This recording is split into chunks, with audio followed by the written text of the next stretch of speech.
Hey, what is up, everyone? This is Zach, aka Keith39, here to bring you another NFL Showdown slate. Um, Pretty weird slate here, pretty fun one actually for the first time I've had in a while. Um, Pretty high total game. Tennessee or Buffalo is favored by 6 points in this one. Um, Go ahead and share screen. Um, yeah, so go ahead and jump right into this one. Um, Buffalo, I think wins this game pretty easily. I think they're a 6 point favorite. I think they probably cover that, honestly. They just have an elite defense right now, MVP caliber quarterback, and an offense that just is really clicking. Um, Josh Allen auto lock tonight. Tennessee's defense is very weak. I don't know if they're going to be able to hang around in this one. That's going to decide the slate. But yeah, they just really want to throw the football. That matches up really, really well for how Tennessee's defense plays. Not good at either way, but really, really weak against the pass. You get high rushing floor as well. He has 2 rushing touchdowns, probably lower than expected. I expect kind of more. 11 carries for 60 yards last game. So like a 3-point DK floor, basically rushing the football. Yeah, you're just auto clicking him. I like him a lot, captain. I think it's kind of easy to play him in captain as well. So um, going on, Stefan Diggs, I really, really like. I've kind of stunk that he disappointed last week in the showdown at a depleted price. But we say he's not playing up to par, and he scored 16 in almost every game. He's averaging like 15 points a game at 14.9. This is just still too cheap for him. Like this is the salaries that you're normally paying for Stefan Diggs. A little cheaper. Turn this off. A little cheaper than he normally is, so I still really, really like him. I mean, 75 yards a game. He's going to have a breakout game here soon, and I don't see why this wouldn't be the one. Going into the Emmanuel Sanders, who's wide receiver 2. He's been playing better than Diggs slightly, but that's more so because he is catching touchdowns that Diggs is not. But I have no issue with playing Sanders or even going both and just going with the 3-man stack. Yeah, you just see I'm pretty sure if we go to the stat counts, I think I just checked this. Yeah, like he's playing 80% of snaps, even compared to Diggs 74%. So definitely have no issue with him. Super strong matchup, just like I said for Diggs. Yeah, really, really strong play. I'm trying to get more Buffalo in this game, at least 3-3 at the minimum. Definitely not getting 4-2 Tennessee. But I think my preference is 4-2 for Buffalo, but that kind of comes down to builds. Dawson Knox, he's a tough one because he's just scoring touchdowns every game, 5 touchdowns. I think he was also 96% snap rate. Like I've always liked Dawson Knox, but he had drop issues before. Last year just wasn't all that effective. This year, not the same story. With that being said, he's just a GPP play to me. He has to score. He's not going to really get there in volume. And he's priced way higher than I want to pay for him. Like paying this was still a struggle for me, but I felt fine with it. Now he's all the way priced up at 7.6. I just have a tough time playing him there. But for GPPs, I'll go for it because he is a touchdown machine right now. Next up, you have Zach Moss. I have no issue playing him either. I prefer him to Dawson Knox. His snap count also going way up. 75% of snaps last game. He's the preferred red zone guy. He always plays in the red zone. And he's just been the better back to this point in the year. And he's even catching more passes, 4 for 55 receiving last game. And a game that they're going to score points, I really do like Zach Moss. I probably prefer Zach Moss in a non-Josh Allen captain build. But yeah, look, he is just playing very, very well.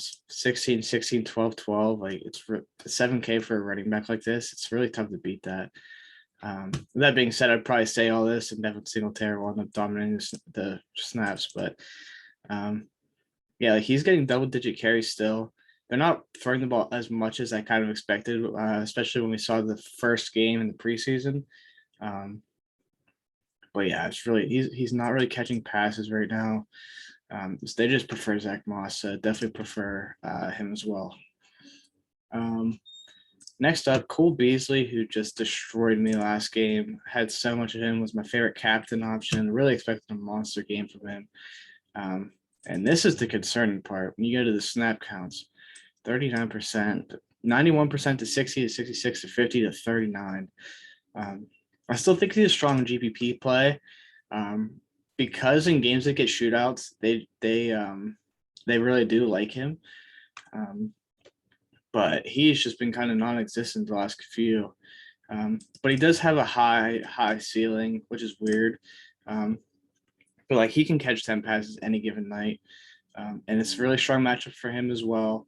And I even prefer playing him over Dawson Knox at a 2K discount. So that's just how I feel about that passing game. I'm going to talk about both kickers, but these kickers are way mispriced. Like usually, like last night they're 4K and 4.2K. Tonight they're 3.2 and 3.4. I don't know why, but like they're auto locks for me in cash games. There's just no reason they should be that cheap in a game that's going to score points with not that much value either. Like Gabriel Davis, I love the talent, but like under 25% most games, right around we could project him for 30% snaps. Not ideal, but I think he's fine for GPP because he can catch touchdowns. He's really talented, and he's bigger, so Josh Allen will look for him in red zone opportunities. But yeah, definitely my favorite value plays are these two kickers. I don't know what because watching the last game, it looked like Kumar played a decent amount. No, 12%. What about McKenzie? Yeah, so you really can't play either of those guys other than GPP darts. But like Isaiah McKenzie, I have no issue paying $200 for. Zero, it's whatever. You should have studs everywhere else. But at the same time, they will drop plays for him. He's a gadget guy. Hasn't done anything this year. Wouldn't be surprised if he ended up having some type of big play, or even if he returns a touchdown. Like that's always in play for him as well. So that's it for the Buffalo side of the ball. Tennessee side of the ball is way harder. Mainly because Buffalo has such strong defense. But with that being said, they have not been tested that much by very good offenses. So Derrick Henry is the decision of the slate. He's just been insane this year, freaking running the ball 30 times a game, even catching the ball better than he has in the past. My dog barking. But yeah, just scoring 3 touchdowns last game, 1 here, like 7 touchdowns on the year. I think right now I lean not playing him just because the salary is so high, a massive discount to Ryan Tannehill. In a game that I think they're going to be trailing, I expect him to play some pass downs more than normal.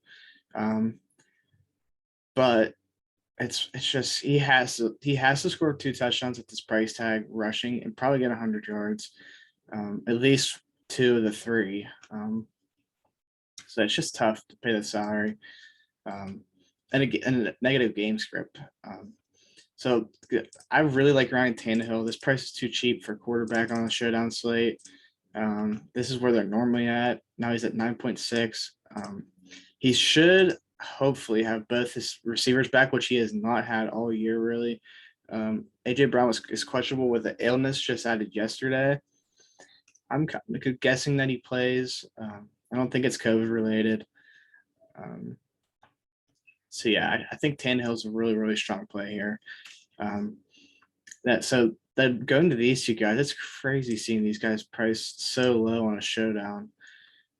7.6 for AJ Brown, normally in the 9Ks. Julio Jones 6.6. I don't know if we've ever seen him this low. We're usually in the 10Ks when he's at Atlanta. I think I prefer Julio Jones, honestly. I think he should be healthy, got a full practice in. And this price tag is just so cheap. And AJ Brown is projected to get more stuff or not Stefan more Tre'Davious White. At this point in his career, he is a better receiver than Julio Jones, but Julio Jones, we saw the one big game from him. He's still mega talented. In the negative game scripts they're going to be throwing, I think he's a really strong play. I do want to see the first game when they both were active. Yeah, we saw 80% snap rates from both of them. So, and 75 and 84 from them in the second game. So you're not too concerned with the snap counts if they're healthy. So I really like both of them in this negative game script. Like I think I could see playing both. So yeah, those are the guys I really like on this side. Really not much else. Wide receiver 3, Chester Rogers, if he's in, it's just going to be a rotation. If he's out, you can kind of project more of these two. I prefer Johnson, just a little more better of an athlete. But if Chester Rogers in, I have no interest in any of them. Ferguson's a guy that I do kind of like here. Hasn't been healthy much of this season either. Where's the tight ends? Right here. Yeah, like he just doesn't get many snap count or snap play or many snaps. Sorry. McCole Pruitt is leading the team in snaps at tight end, which is kind of gross. Even if Sana's playing a lot, but we all know that Ferguson is the receiving guy. He's priced a little too much for me on the slate. I think he's fine, but like I said, I prefer Randy Bullock and Tyler Bass. Like both these kickers are good kickers. In a high-scoring game, I am probably playing at least one, if not both. So that's where I feel on those guys. The last guy that I'm going to mention, I'm Josh Reynolds is the other one that's could rotate in. I don't know why I clicked the wrong guy. I'm going to sneeze. But the last big injury news on the slate is Jerry McNichols. So he's been really good this year, actually. Literally just getting peppered with targets when he plays on the field, especially in that game. And that's more of the games to flow that I'm expecting this one because more negative the even game script. So if he is out, if he's in, I don't have too much interest. I think he's fine. You can play him over the kickers in a GPP, but cash definitely kickers. But in a GPP, if he's out, that's big news because there's a guess, where's he at? That Darrington Evans gets lifted off the IR. He practiced all last week. Jeremy McNichols had 2 DMPs to end the week. He is a very, very athletic player. If this moves off my screen. Very fast player, very good pass catcher. I could see him playing in a lot of these third downs and 2-minute warning opportunities. 7.6 college share, which is 60 percentile. 72 or 72nd percentile college dominator. He's just a guy that is very, very athletic. You see him compared to Darrell Henderson, better pass catcher than Darrell Henderson. And they drafted him in the second round, I believe. Maybe it's third, but I think it was the second. Actually, it should say somewhere on here. Yeah, so it's third round. And he's a guy I was very high on in the draft. Was very disappointed when he got picked to the Titans just because I know his role could never be crazy there. But yeah, he's a guy that I have a lot of interest in GPPs if Jeremy McNichols were to be out and he used to be in. So make sure to watch that injury news. I could see him catching 4 passes for 20 yards and like $200. 6 points is just a smash. So, yeah, that's going to do it. As always, make sure you hit that like and subscribe button. Check on that news. A couple big injury news. So just be ready for it. And I'll see you next time. Later.